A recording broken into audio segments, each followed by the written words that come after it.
அந்த பையன் தினமும் ஒரு காலியான நாற்காலியோட பேசுவான். ஆனால் ஒரு நாள் அது காலியாக இல்லை. ஹாய் குட்டீஸ், இன்றைய கதை கேட்க தயாரா?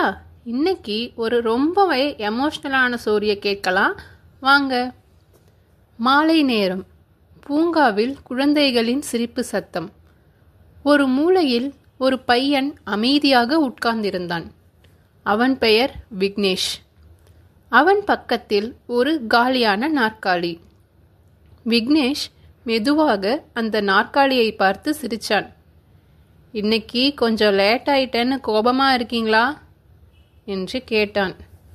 சரி சரி, நான் நாளைக்கு ஏர்லியாவே வந்துடுறேன் என்று சொல்லிவிட்டு அன்று காலையில் இருந்து மாலை அவன் அந்த பூங்காவிற்கு வருவதற்கு முன்பு வரை நடந்த அனைத்தையும் ஒப்புவித்தான்.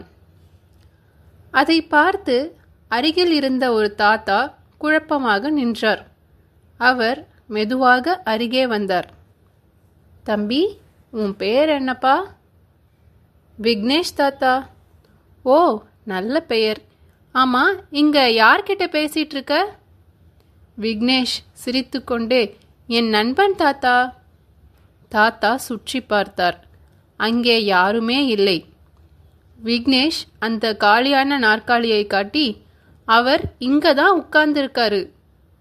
தாத்தா மெதுவா, உனக்கு உண்மையிலேயே யாராவது தெரியுதா என்று கேட்டார். விக்னேஷ் சிரிப்பது கொஞ்சம் சோகமாக மாறுது. எனக்கு மட்டும் தெரியும். நாட்கள் நகர்கின்றன. ஒவ்வொரு நாளும் அதே நேரம் அதே இடம்.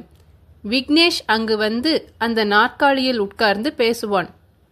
இன்னைக்கு ஸ்கூல்ல என்ன நடந்துச்சுன்னு கேட்கணுமா என்று சொல்ல ஆரம்பிப்பான். இன்னைக்கு டீச்சர் என்ன ரொம்ப பாராட்டினாங்க. ஆனால் நீங்கள் இல்லாதது மட்டும்தான் கொஞ்சம் கஷ்டமா இருக்கு. ஏனோ தெரியவில்லை, தாத்தாவுக்கு விக்னேஷை மிகவும் பிடித்துவிட்டது. விக்னேஷ் வரும் நேரம் அவரும் கரெக்டா அங்க வருவார். சிறிது தூரத்தில் இருந்து அவனை கவனிப்பார். அவன் சென்ற பிறகுதான் அவரும் செல்வார். மக்கள் பொதுவாக பேசிக்கொண்டார்கள். பாவம், தனியா இருக்கான் போல. ஒரு நாள் விக்னேஷ் வழக்கமாக வரும் நேரத்தில் வரவில்லை. தாத்தா பூங்கா முழுவதும் சுற்றி பார்த்தார். இன்னைக்கு ஏன் வரல என்று எண்ணிக்கொண்டார். தாத்தாவுக்கு விக்னேஷை பார்க்காம இருக்க முடியல. சிறிது நேரம் வெயிட் பண்ணி பார்க்கலாம் அப்படின்னு வெயிட் பண்ணி பார்த்தாரு. ஆனால் விக்னேஷ் வரவே இல்லை. வேற வழி இல்லை, நாளைக்கு கண்டிப்பா வந்துடுவான் என்ற நம்பிக்கையோடு தாத்தா அங்கிருந்து சென்றார். ஆனால் அடுத்த நாள், அதற்கு அடுத்த நாளும் வந்தார். ஆனால் விக்னேஷ் வரவே இல்லை. தாத்தாவால் இதற்கு மேல் முடியவில்லை. இன்று எப்படியாவது விக்னேஷை பார்த்தே ஆக வேண்டும் என்று முடிவெடுத்தார். அவர் பூங்காவிடம் இருந்த சிலரிடம் விசாரித்து அவன் வீட்டை கண்டுபிடித்தார். கதவை தட்டினார். விக்னேஷின் அம்மா கதவை திறந்தார். கண்களில் சோர்வு. என்ன வேண்டும் சார்? அம்மா, விக்னேஷ் இருக்கானா? ஆமா, நீங்க யாரு? நான் விக்னேஷை தினமும் பார்க்கில் பார்ப்பேன்.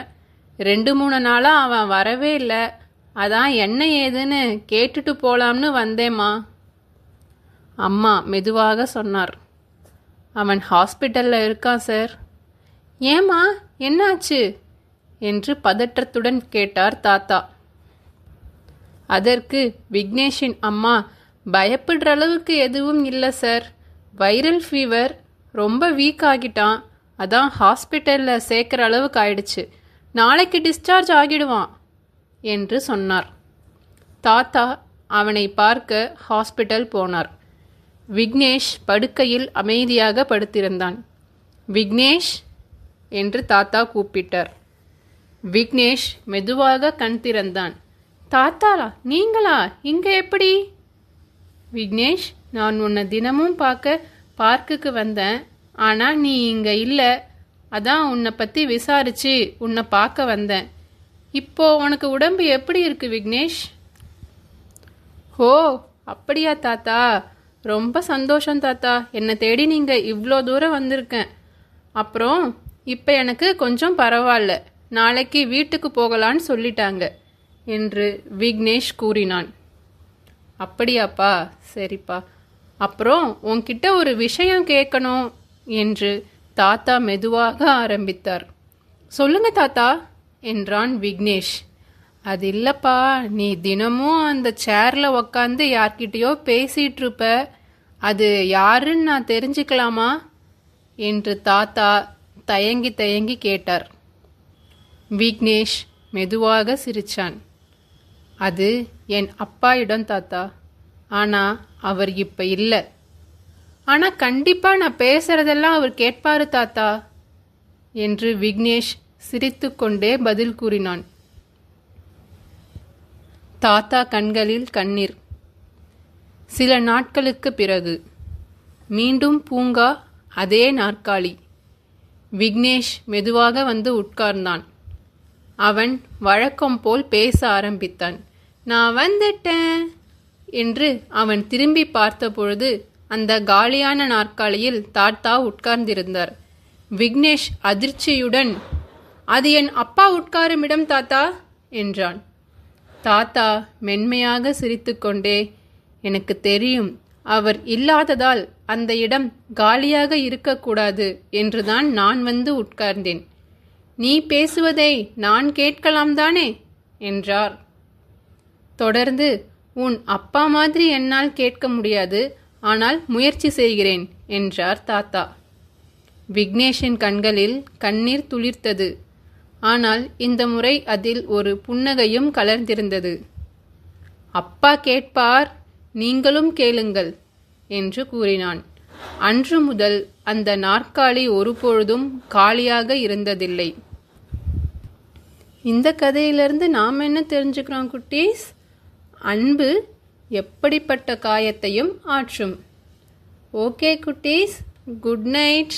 நாளை இன்னொரு அழகான கதையுடன் சந்திப்போமா?